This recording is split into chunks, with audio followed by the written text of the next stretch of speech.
signing Russell Wilson and trading for Justin Fields, that's something the Steelers don't do, which creates a level of interest and intrigue and excitement for a team that seems to be deviating significantly from its usual modus operandi.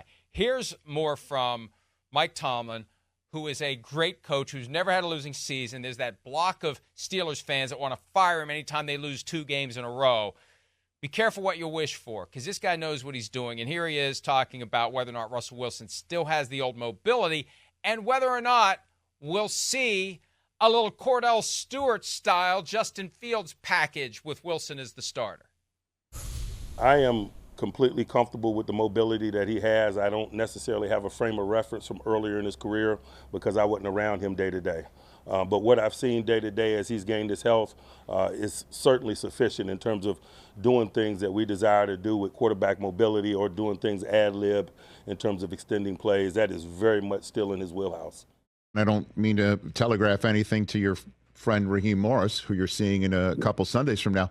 Is there a Justin Fields package still, do you think? Hey, my friend Raheem Morris better be ready for a Justin Fields package. I'll just say that. Okay. So Fields won't just have an earbud and a clipboard is what you're saying here. I don't want to disclose any strategic approaches, but there's probably too much talent to be sitting around watching all day. I don't know whether this is like misdirection or next level genius, because maybe Raheem Morris thinks, he wouldn't say that if he was going to do it, so he must not do it, but he's actually going to do it. But why wouldn't you use Justin Fields that way? When the trade happened on a Saturday night, I was down in the barn, I popped open the laptop, I did a video, and one of the first things I said is Justin Fields, Cordell Stewart, get him out there, because we assumed then Wilson was definitely the starter and that Fields was there to be the backup. As time went by, it became a little more, I don't know. But when you look at Fields' explosiveness, that was the thing that jumped off the screen. And I know Russell Wilson recovering from the calf injury made it even more of a discrepancy between him and Fields. But Fields can do things with his legs that few can. You get him out there. You get Arthur Smith to come up with ideas and packages, whether it's Fields at quarterback and Russell Wilson off the field or spread wide like we used to see in the old Wildcat packages, or Wilson under center and Fields in the backfield or Fields in the slot. There's all sorts of things you could do with Justin Fields.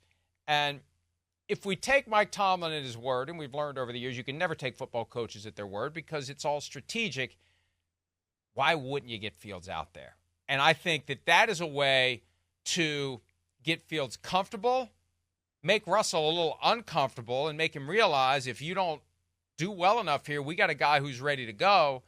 And if they do make that transition during the bye week, Fields will be even better prepared to lead the team down that mess of great franchises from week 11 to week 17. Well, Arthur Smith is our offensive coordinator, Mike. And if you remember those goal line plays that he had with Derrick Henry when he was with the Titans, used him taking the direct snap, and he threw passes out of that too. It wasn't just, hey, we're gonna snap it to Derrick Henry, he's gonna run up the middle.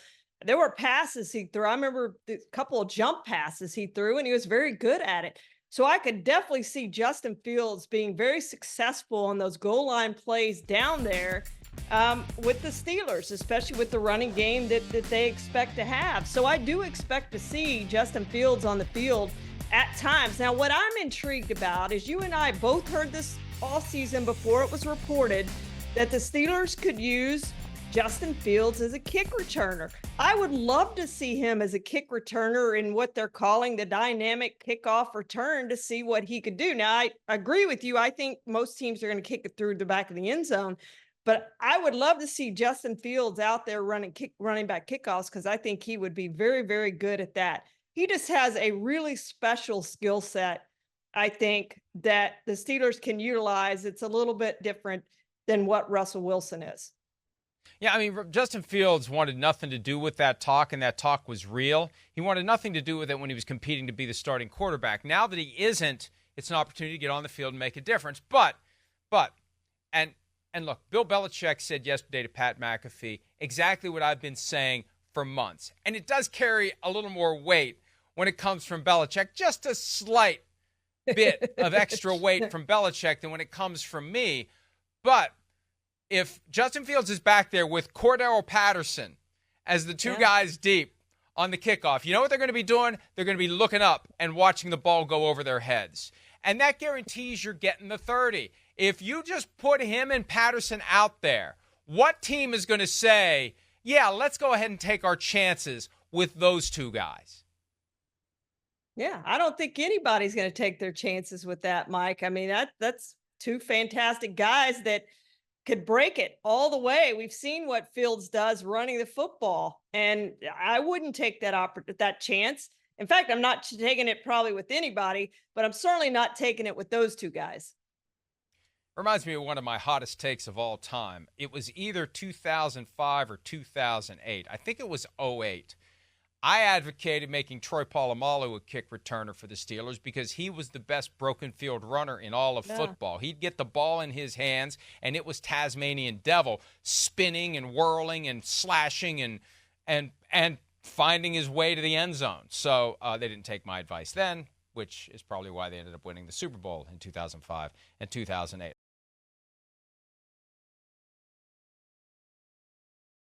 Hi, it's Mike Florio. Thanks for watching PFT on YouTube. Hit subscribe for the latest news and analysis from Pro Football Talk.